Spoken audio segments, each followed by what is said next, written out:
Hey guys, let me introduce you to Grace and Danielle. Some of you guys have met the 1 John 4:9 girl, and this is the 1 John 4:9 girl, and you've seen her in all of our videos. And so I want to introduce you as more than just the 1 John 4:9 girl, but she's my daughter Grace, who's been doing the motions forever. And so Grace, what does this mean for you, doing the songs and the motions, and how has this impacted our ministry and you? And just share with everybody your heart behind the songs as you come through the motions. Yeah. So, like my dad said, I've been doing motions for quite a while.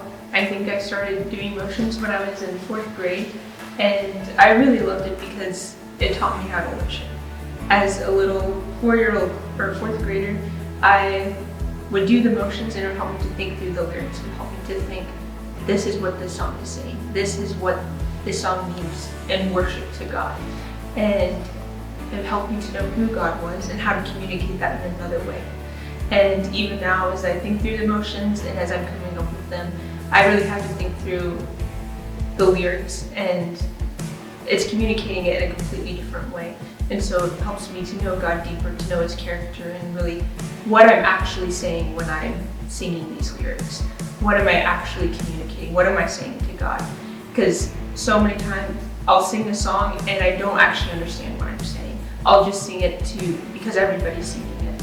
But I learned that in worship, you can't just sing a song. It has to come from your heart, or else it's not worship. Because God can only be worshipped as He deserves to be worshipped.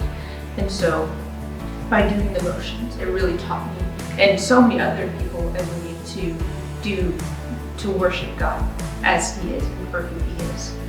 Another thing I love about motions is how humbling it is. It's very humbling for me, and the older I get, the more humbling it gets.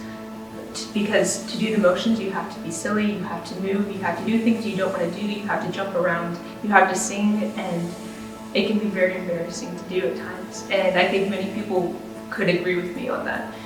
But you have to learn that nobody's above it. Nobody's above doing the motions. Nobody's above singing. We're all here to worship God. We're all here to worship the King. And when we do these motions, we're teaching them to little kids. And by teaching it to them, they are also worshiping. And so when I think through these songs, and I think so many kids this summer are going to sing this song. So many kids over spring break are going to sing these songs. And they're going to learn how to worship God as He deserves to be worshipped. And so many people, like our God is going to be worshipped this summer and no spring break. And that just makes me rejoice. And that is worth it. And to just be a humble servant to God and to get to do these things is just it is such a privilege to do. Awesome. Danielle, you guys know Danielle, our mission team host. You've seen over the years how these songs have moved and worked in our community. Share a story or so about how you've seen these songs used in our communities, and then just some pointers for our teams that are coming in. Yeah, absolutely. So probably the first story that comes to mind is from this summer. There was a camp happening with a ministry that we partner with in Texas, and they were doing those motions, and there just happened to be a little boy at that camp that was deaf. And so they were able to minister to him through those songs and teach him to worship God through the motions that Grace came up with. And so for us to be able to see the fruit of that, and not even knowing who you're going to encounter, but knowing you're worshiping the one true King and you're bringing others along into that kingdom, no matter what their abilities or disabilities might be, is pretty amazing. And then I also think back to the kids in Weathervane and Southfield, and they remember our songs from years ago. And so every year when we go back, they're like, let's do the Nobody song, and you can look that up on YouTube if you want. But they really they connect with these songs in a way that helps them to connect to the King. And that's what's so exciting for me. And to see them excited to worship is the best part of what we do.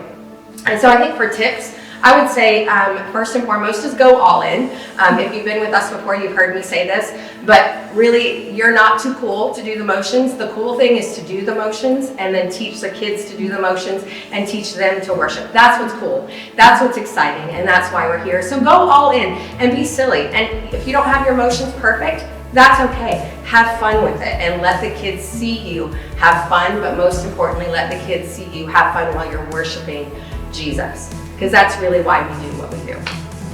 And I would say we got 3 songs. 2 are kind of fast, 1 is kind of slow. And that slower one is really more so for us and our teams, in that we want to prepare our hearts for worship. And so you might be thinking, man, that's a lot of motions. And what we encourage is do your best. Absolutely. But especially that last song, All I Have Is Christ, is meant for us before we go out to worship. And we hope that would happen in our communities, as Grace said as well. So we are thrilled and excited about what God's going to do. And so pray with us in what He will do through these songs. God bless you.